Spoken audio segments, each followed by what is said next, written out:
எல்லோருக்கும் வணக்கம். 3ஆம் பாகத்தின் 15ஆம் அத்தியாயம் நமனை அஞ்சோம். கடந்த பதிவில் மகேந்திர பல்லவரின் சபா மண்டபத்தில் சிவகாமி புலிகேசியின் முன்னால் நடனமாடியதை பார்த்தோம்.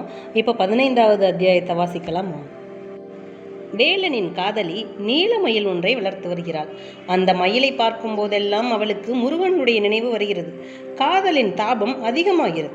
ஒரு நாள் மயிலை பார்த்து சொல்கிறாள், நீ பெருமான் முருகனுடைய வாகனம் அல்லவா, போய் அவரை இங்கு விரைவில் அழைத்து வா என்று கட்டளையிடுகிறாள். கட்டளையிடுவதுடன் நிற்காமல் மயிலை அடிப்பதாக பயமுறுத்தி விரட்டி விடுகிறாள். நீலமயில் விரைவில் திரும்பி வரும் என்றும் வரும்போது தன் மீது வேலவனை ஏற்றிக்கொண்டு ஆடி வரும் என்றும் காதலி வழிபார்த்து கொண்டிருக்கிறாள். ஆனால் நெடுநேரம் காத்திருந்தும் மயிலையும் காணவில்லை, வேலனையும் காணவில்லை. வேலன் ஒருவேளை அடியோடு தன்னை மறந்து விட்டிருப்பாரோ என்று ஒரு கணம் தோன்றுகிறது. உடனே அந்த பழைய சம்பவம் ஞாபகத்துக்கு வருகிறது. கடைசி தடவை வேலனை அவள் சந்தித்த போது என்னை மறந்துவிடக்கூடாது என்று தான் இறந்து கேட்டுக்கொண்டதும் அவர் தம் வேலின் மேல் ஆணையாக உன்னை ஒரு நாளும் மறக்க மாட்டேன் என்று வாக்களித்ததும் நினைவுக்கு வருகின்றன. உடனே இல்லை, அவர் ஒரு நாளும் மறந்திருக்க மாட்டார், இந்த மயில்தான் தாமதம் செய்கிறது என்று தீர்மானித்துக் கொள்கிறாள்.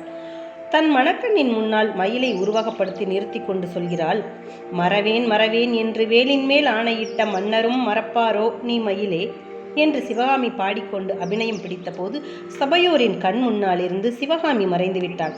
தமிழகத்தின் ஆதி தெய்வமான ஸ்ரீ சுப்பிரமணியர் கையில் வேலுடனே அவர்கள் கண் முன்னால் நின்றார். கருணையும் அன்பும் ததும்பிய கண்களினால் முருகப்பெருமான் தன்னிடம் காதல் கொண்ட பெண்ணை நோக்குவதையும் கையில் பிடித்த வேலின் மேல் ஆணை வைப்பதையும் உன்னை மறவேன் என்று உறுதி கூறுவதையும் சபையோர் பிரத்யட்சமாய் கண்டார்கள். அடுத்த கணத்தில் வேலனும் வேலும் மறைய வேலனை பிரிந்த காதலியையும் நீலமயிலையும் சபையோர்கள் தங்கள் எதிரே பார்த்தார்கள். காதலியின் உயிர் வேலனை பிரிந்திருக்கும் ஆற்றாமையினால் உருகி கரைவதையும் அவர்கள் கண்டார்கள். அன்பர் வரவு நோக்கி இங்கு நான் காத்திருக்க அண்ணனடை பயில்வாயோ வண்ணமயிலே என்னும் அடிக்க சிவகாமி அபிநயம் பிடித்த போது முதலில் தன்னந்தனியான ஒரு பெண் கண்களில் அளவற்ற ஆசையுடனும் ஆர்வத்துடனும் முடிவில்லாமல் நீண்டு சென்ற வழியை கண்கொட்டாமல் பார்த்து கொண்டிருப்பதை பார்த்தார்கள். பிறகு அந்த பெண் அண்ணனடை பயிலும் வண்ணமயிலை பரிகசிப்பதற்காக தானும் அண்ணனடை நடந்து காட்டிய போது சபையில் கலீர் என்ற சிரிப்பு உண்டாயிற்று. அவ்விதமே முருகன் தன்னை வாகனமாய் கொண்ட பெருமிதத்தினால் மயிலின் தலைக்கேறிய போதையை காட்டிய போதும் அதனால் மயில் பாதையை மறந்து திண்டாடிய பேதைத்தனத்தை குறிப்பிட்ட போதும் சபையில் ஒரே குதூகலமாயிருந்தது. ஒருவேளை என்மேல் பழி தீர்த்து கொள்வதற்காக வழியில் வேணுமென்று படுத்துறங்கிவிட்டாயா என்று மயிலை பார்த்து கேட்டுவிட்டு அப்பேற்பட்ட அநியாயத்தை செய்த மயிலை என்னவோ நீ எப்படியாவது சௌக்கியமாயிரு என்று மனம் கசந்து ஆசீர்வதிப்பதற்கு அறிகுறியாக வாழி நீ மயிலே என்று வாழ்த்தி அதற்குரிய பாவமும் காட்டிய போது அந்த சபையில் ஏற்பட்ட ஆறாவாரத்தை சொல்லி முடியாது. மறுகணத்தில் காதலியின் உள்ளப்பாடு மாறுகிறது. தங்கமயிலே என்று கொஞ்சி அழைத்து இந்த மங்கை மீது இறங்க மாட்டாயா என்று கெஞ்சுகிறாள்.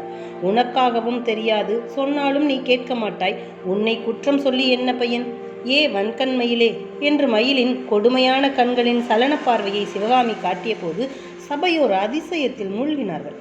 உன்னை நொந்து பயனில்லை, உலகத்தில் யானைகள் குதிரைகள் என்பதாக எத்தனையோ நல்ல பிராணிகள் இருக்க உன்னை போய் வாகனமாய் பிடித்தானே அவனை அல்லவா நோக வேண்டும் என்று பாட்டை முடிக்கும் போது அதில் அடங்கியிருந்த சோகம், மனக்கசப்பு, பரிகாசம், நகைச்சுவை ஆகிய உள்ளப்பாடுகள் அவ்வளவையும் சேர்ந்தாற்போல் முகத்தில் காட்டிய சிவகாமியின் அற்புத கலைத்திறமை சபையோரை பரவசப்படுத்தியது.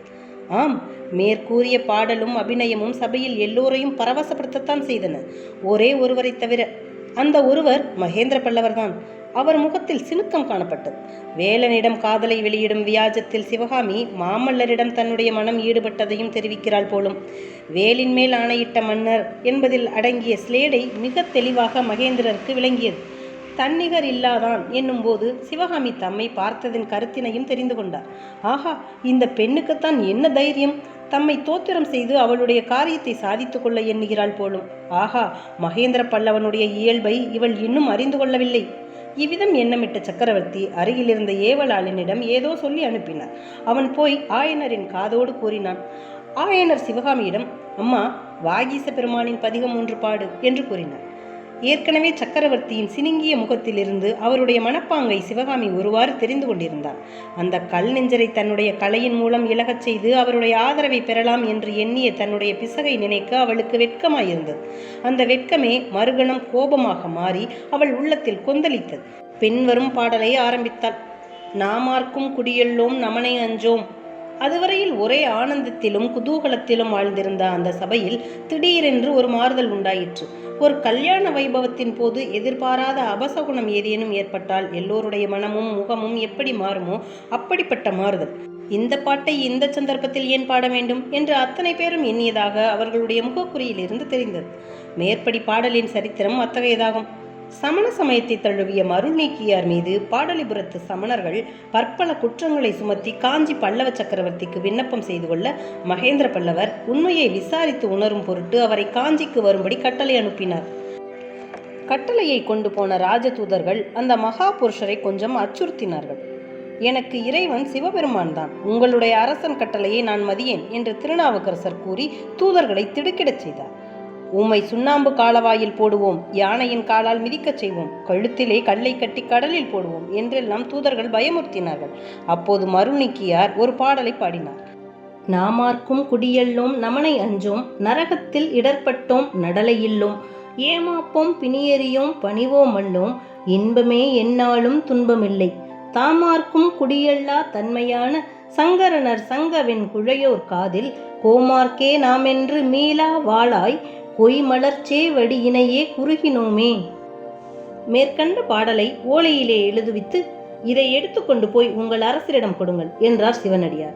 தூதர்களும் தங்களுக்கு வேறு கட்டளை இல்லாமையால் திரும்பி சென்று பாடலை சக்கரவர்த்தியிடம் கொடுத்தார்கள். அவர்கள் எதிர்பார்த்ததற்கு மாறாக காரியம் நடந்தது. அதாவது பாடலை படித்த மகேந்திர பல்லவர் அத்தகைய தெய்வ பாடலை பாடக்கூடிய மகானை தரிசிக்க விரும்பினார். அவரை தரிசித்த பிறகு தாமும் ஜைன மதத்தை விட்டு சைவ சமயத்தை சேர்ந்தார். இதெல்லாம் தெரியாதவர்களானபடியாலேதான் சபையோர் அத்தகைய அஸ்வாரஸ்யத்தை காட்டினர். ஆனால் சபையோருடைய மனோபாவத்துக்கு நேர்மாறாக இருந்தது மகேந்திர பல்லவருடைய மனோபாவம். அந்த பாடல் அவருக்கு மிகுந்த உற்சாகத்தை அளித்ததாக தெரிந்தது. பாடல் ஆரம்பித்தவுடனே அது எந்த சந்தர்ப்பத்தில் பாடப்பட்டது என்பதை மகேந்திரர் புலிகேசிக்கு அறிவித்தார்.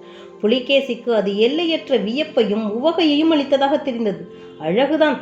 தங்களுடைய அதிகாரத்தை மறுதளித்த ஒரு பரதேசி பாடல் பாடுவது, அதை ஒரு பெண் சபையில் நடுவில் நின்று அபிநயம் பிடிப்பது, அதை நீங்களும் பார்த்து சந்தோஷப்படுவது, இதையெல்லாம் என்னால் நம்பவே முடியவில்லையே என்றார் வாதாபி சக்கரவர்த்தி. அதுதான் கலையின் மகிமை சத்யாச்சிரையா. ஒருவன் வாய் பேச்சாக என் ஆக்ஞையை மறுத்திருந்தால் உடனே அவனை சிரச்சேதம் செய்யும்படி கட்டளையிட்டிருப்பேன்.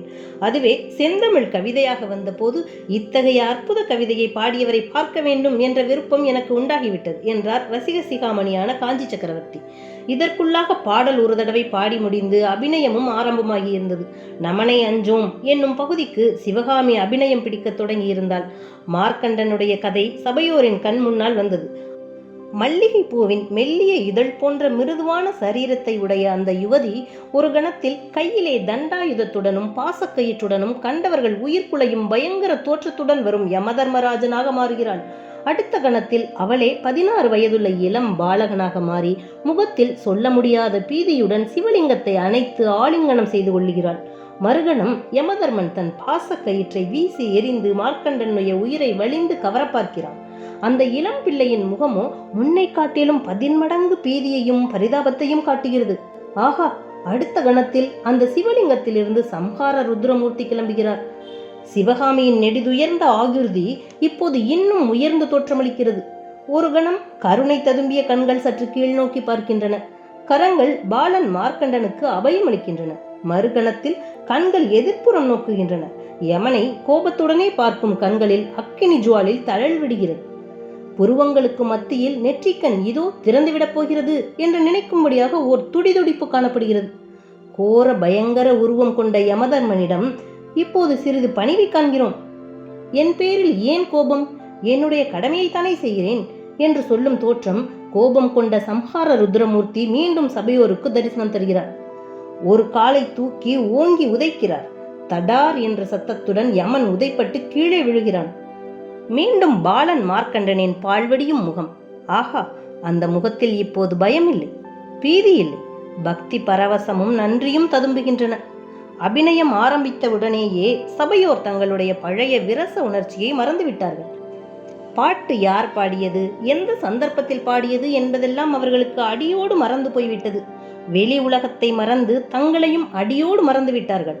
பாடல் முழுவதும் முடிந்து பூலோகத்திற்கு வந்தவுடனே எப்படி என்று மகேந்திர பல்லவர் புலிகேசியை கேட்டார். நாகநந்தி எழுதியது உண்மைதான் என்று வாதாபி மன்னர் சொல்லிவிட்டு மகேந்திர பல்லவரை உற்று நோக்கினார். மகேந்திரன் முகத்தில் எவ்வித மாறுதலும் காணப்படவில்லை. நாகநந்தி யார் என்று சாவதானமாக மகேந்திரர் கேட்டார். நீங்கள் நாகநந்தி பெயரை கேள்விப்பட்டதே இல்லையா? தென்னாடெங்கும் பல நாள் யாத்திரை செய்த புத்த பிக்ஷு. பிக்ஷு என்ன எழுதியிருந்தார் தங்களுக்கு? அவருடைய யாத்திரை விவரங்களை எனக்கு அவ்வப்போது தெரிவிக்கும்படி கேட்டிருந்தேன். அந்தபடியே எழுதி கொண்டு வந்தார். ஆயனரை போன்ற மகா சிற்பியும் சிவகாமியை போன்ற நடன கலாராணியும் இந்த பரத கண்டத்தில் வேறு எங்கும் இல்லை என்று ஒரு தடவை எழுதியிருந்தார். நாகநந்தி பிக்ஷு நல்ல ரசிகர் போலிருக்கிறது. அவர் இப்போது எங்கே? அதுதான் தெரியவில்லை. ஒருவேளை உங்களுக்கு தெரிந்திருக்கலாம் என்று நினைத்தேன். மகேந்திரர் மௌனமாயிருந்தார். நாட்டில் இருந்த புத்த பிக்ஷுக்களை எல்லாம் ஒற்றர்கள் என்று நீங்கள் பிடித்து சிறைப்படுத்தியதாக கேள்விப்பட்டேன். ஒருவேளை நாகநந்தி பிக்ஷுவையும் ஒற்றர் என்று சந்தேகித்து சிறைப்படுத்தி விட்டீர்களோ என்னவோ? மேற்குறித்த சம்பாஷணை நடந்து கொண்டிருக்கையில் சிவகாமியின் கண்கள் கரகோஷம் செய்து ஆராவாரித்துக் கொண்டிருந்த சபையோரின் முகங்களை பார்த்த வண்ணம் சுற்றி கொண்டு வந்தது. மகேந்திர பல்லவரின் உற்சாகம் ததும்பும் முகத்தை பார்த்துவிட்டு அடுத்தாற்போல் வாதாபி சக்கரவர்த்தியின் கிளர்ச்சி கொண்ட முகத்தில் வந்து நின்றன. அவ்விதம் நின்றதும் சிவகாமியின் உள்ளத்தில் இத்தனை நேரமும் படர்ந்து வேதனை செய்து கொண்டிருந்த மாயத்திரை பளிச்சென்று விலகிற்று. நிழலாய் இருந்த ஞாபகம் தெளிந்த உருவெடுத்து மனக்கண் முன்னால் வந்து நின்றது. ஆ, இந்த முகம் இருக்க முடியுமா? இரு மனிதருக்குள் அத்தகைய முக ஒற்றுமை சாத்தியமா? அல்லது இருவரும் ஒருவர்தானா? மகேந்திர சக்கரவர்த்தி பலவித மாறுவேஷங்கள் போட்டுக்கொண்டு திரிவதும் உண்டு அல்லவா? அதுபோலவே வாதாபி சக்கரவர்த்தியும் நாகநந்தி பிக்ஷுவாக தென்னாட்டில் உலவிக் கொண்டிருந்தாரா? இத்தகைய எண்ணங்களினால் சிவகாமியின் உள்ளம் குழம்பிக் கொண்டிருந்த போதே மகேந்திர பல்லவர் நடனத்தை முடித்து விடலாம் என்று ஆயனருக்கு சமிஞ்ஞை செய்தார். நடனக்கலையின் ஆதி தெய்வமும் தமிழ்நாட்டின் தனிப்பெரும் தெய்வமுமான ஸ்ரீ நடராஜமூர்த்தி தில்லைப்பகுதியில் ஆடிய ஆனந்த நடனத்தை வர்ணிக்கும் பாடலோடும் அதற்குரிய நடன அபிநயத்துடனும் அன்றைய நடன வினிகை முடிவுற்றது. இம்மாதிரி ஒரு நடனம் இதற்கு முன்னால் நடந்ததில்லை, இனிமேலும் நடக்கப் போவதில்லை என்று அம்மகா சபையில் கூடியிருந்த ரசிகர்கள் ஏகமனதாக அபிப்பிராயப்பட்டார்கள். மகேந்திர பல்லவர் மீண்டும் சமிஞ்ஞை செய்ததன் பேரில் ஆயனரும் சிவகாமியும் சக்கரவர்த்திகள் அமர்ந்திருந்த சிம்மாசனங்களுக்கு அருகே சென்று வணங்கி நின்றார்கள். மகேந்திர பல்லவர், ஆயனரே, முன் தடவை இதே இடத்தில் சிவகாமியின் அரங்கேற்றம் நடந்து கொண்டிருந்த போது இடையிலே தடைப்பட்டதல்லவா? அந்த தடைக்கு காரணமான வாதாபி சக்கரவர்த்தியே இங்கு இன்று வீற்றிருந்து உமது குமாரியின் அற்புத நடனத்தை பார்த்து களித்தார் என்று கூறிவிட்டு சிவகாமியை பார்த்து, அம்மா சிவகாமி, வாதாபி சக்கரவர்த்தி உன்னுடைய நடனக்கலை திறமையில் ஒரே அடியாக மயங்கி போய்விட்டார். உன்னையும் உன் தகப்பனாரையும் தம்முடன் வாதாபிக்கு அனுப்பி வைக்கும்படி கேட்கிறார். உனக்கு போக சம்மதமா என்று வினவினார். சிவகாமி கோபத்தினால் தன்னடக்கத்தை இழந்து, பிரபு, இந்த ஏழை பெண் இந்த தேசத்தில் இருப்பதே தங்களுக்கு பிடிக்கவில்லையா என்றாள். இம்மொழிகள் ஆயனருக்கும் இன்னும் பக்கத்தில் நின்றவர்களுக்கும் வியப்பையும் பயத்தையும் அளித்தன. ஆனால் மகேந்திர பல்லவரின் முகத்தில் மட்டும் புன்னகைதான் தவழ்ந்தது. அவர் வாதாபி சக்கரவர்த்தியை பார்த்து, சத்யாத்ரயா, பார்த்தீர்களா? சாட்டையினால் அடித்து நடனமாடச் சொல்லும் நாட்டுக்கு கலைஞர்கள் போக விரும்புவார்களா என்றார். அப்போது புலிகேசியின் முகம் கருத்ததையும் அவருடைய கண்களில் கனல் எழுந்ததையும் கவனியாமல் மகேந்திரர், அம்மா சிவகாமி, உன்னை நாட்டை விட்டு துரத்த நான் விரும்பவில்லை. இந்த நகரத்தை விட்டு உங்களை போகச் சொல்லவே எனக்கு இஷ்டமில்லை. ஆயனரே, இன்று இவ்வளவு அற்புதமான நடனமாடிய சிவகாமிக்கு நான் பரிசுகள் கொடுக்க வேண்டும். அதுவரை சில தினங்கள் நீங்கள் நகரிலேயே இருக்க வேண்டும். கமலியின் வீட்டில் போயிருங்கள். கமலியும் சிவகாமியை பார்க்க ஆவலாயிருக்கிறாள். பின்னர் அங்கு நான் வந்து உங்களுடன் சாவகாசமாக பேசுகிறேன் என்றார்.